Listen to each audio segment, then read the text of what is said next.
जी, ये पंचायती राज संस्थाओं को बेहतर प्रशासन, बेहतर लोगों के लिए सहूलियतों देने के लिए और शासन को भी जानकारियां उपलब्ध हो सके कि वस्तुस्थिति क्या है और कहां पर क्या किया जा सकता है।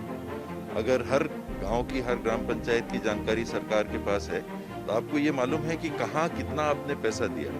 इसमें हम पिछले 5 साल का भी डाटा इंक्लूड करना चाह रहे हैं कि हर ग्राम पंचायत को पैसे आपने कितने दिए इस विभाग के माध्यम से, तो कहाँ ज़्यादा हो गया, कहाँ कम हो गया, कहाँ इंफ्रास्ट्रक्चर कम है, कहाँ इंफ्रास्ट्रक्चर ज़्यादा है।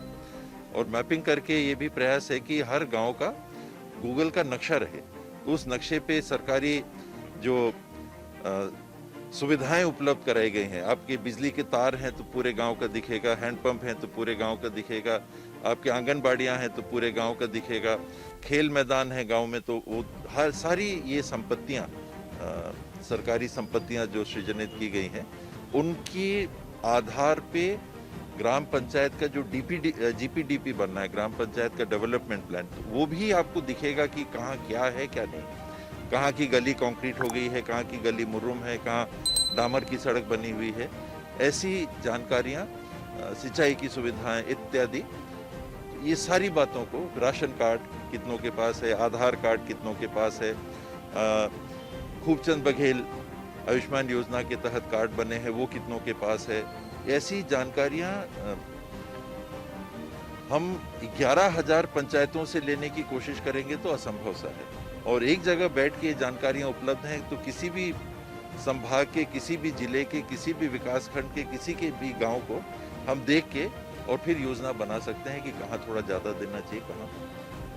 स्वास्थ्य विभाग एक अपनी ओर से टेस्टिंग की व्यवस्था, उपचार इत्यादि, दवाई वगैरह उपलब्ध कराने की व्यवस्था, बिस्तरों को उपलब्ध कराने की व्यवस्था, जागरूकता और बढ़ाने के प्रयास।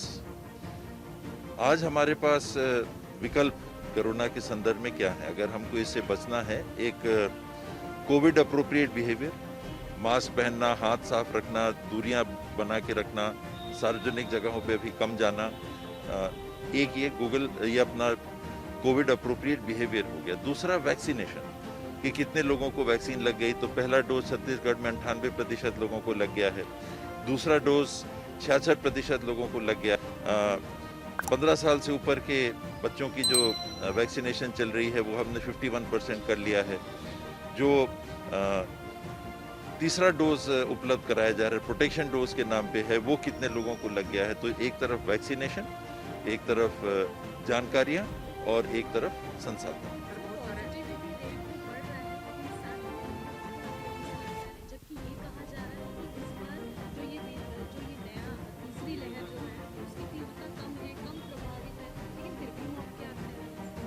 मृत्यु की जो बातें आ रही हैं, इसमें दो चीजें आ रही हैं। एक,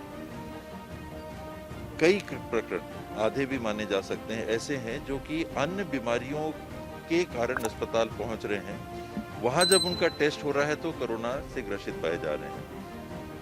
मैं उदाहरण स्वरूप ही केवल बता रहा हूं कि एक महिला का यूट्रस बर्स्ट हो गया था। वो महिला उस कारण से वहां आई, दुर्भाग्य से उनकी मृत्यु हुई, उनको बचाया नहीं जा सका, लेकिन जब टेस्ट किया तो कोरोना पॉजिटिव थी। अब मृत्यु के कारण में कोरोना ज्यादा प्रमुखता ले लेता है, जो उनकी वस्तुस्थिति थी वो पीछे चली जा रही है। कैंसर के पेशेंट आ रहे हैं, हृदय रोग के पेशेंट आ रहे हैं, 85 साल की उम्र के लोगों की मृत्यु हो रही है। ऐसे लोग भी अस्पताल दूसरे कारण से पहुंच रहे हैं, लेकिन जब टेस्ट हो रहा है तो कोरोना पॉजिटिव पाए जा रहे हैं, और अगर उनकी मृत्यु हुई तो कोरोना के नाम पे जुड़ रही है। तो दोनों चीजें हैं।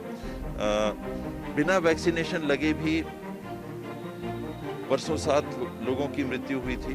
7 लोगों में से 4 लोग ऐसे थे जिनको एक भी वैक्सीनेशन नहीं लगा था, 2 लोग ऐसे थे जिनको दोनों डोज लगे थे, और एक व्यक्ति ऐसे थे जिनको एक डोज लगा था। तो इस प्रकार की स्थिति सामने आ रही है। मृत्यु नहीं होगी ये नहीं कहा जा सकता, और ये शायद संभव भी नहीं है, लेकिन कम होगी ये सबका अनुमान है, ये सबका विश्वास है कि वैक्सीनेशन के कारण मृत्यु की संख्या कम होगी। मृत्यु नहीं होगी ये तो शायद संभव नहीं। ओमिक्रॉन के लिए पुष्टि भी हो गई है, लेकिन अभी भी दूसरे राज्यों का आधारित होना कतई जिनम से। हाँ, ये बात सही है। हम लोग और इंतज़ार भी कर रहे हैं अपनी ओर से। केंद्रीय मंत्री जी से मैंने निवेदन तो किया है। छत्तीसगढ़ का जब नंबर आएगा, केंद्रीय मंत्री जी के साथ वीडियो कॉन्फ्रेंसिंग से अब ग्रुप बना के मीटिंग कर रहे हैं, उसमें फिर से इस बात को रखेंगे। हमको जरूर कुछ ये सुविधा मिलेगी कि कम समय में जानकारी हो जाएगी कि ओमिक्रॉन है कि नहीं।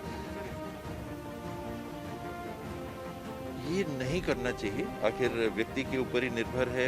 ये समाज या व्यवस्था चल रही है, शासन की भी व्यवस्था चल रही है, तो हर व्यक्ति की जिम्मेदारी और भागीदारी उसका हिस्सा है।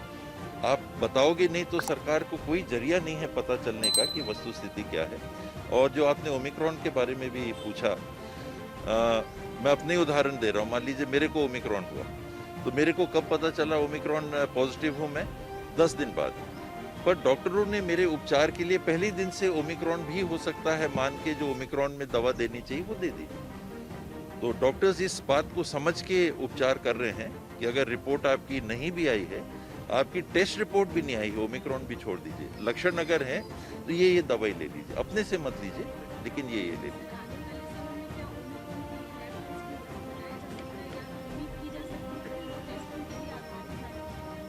होना चाहिए, जरूर होना चाहिए, और इसके लिए पहल करेंगे। एक कंपनी है वो सामने आई है जो सर्वे का काम छत्तीसगढ़ में कर रही थी, तो अपने से उन्होंने उदाहरण के लिए कहा कि हम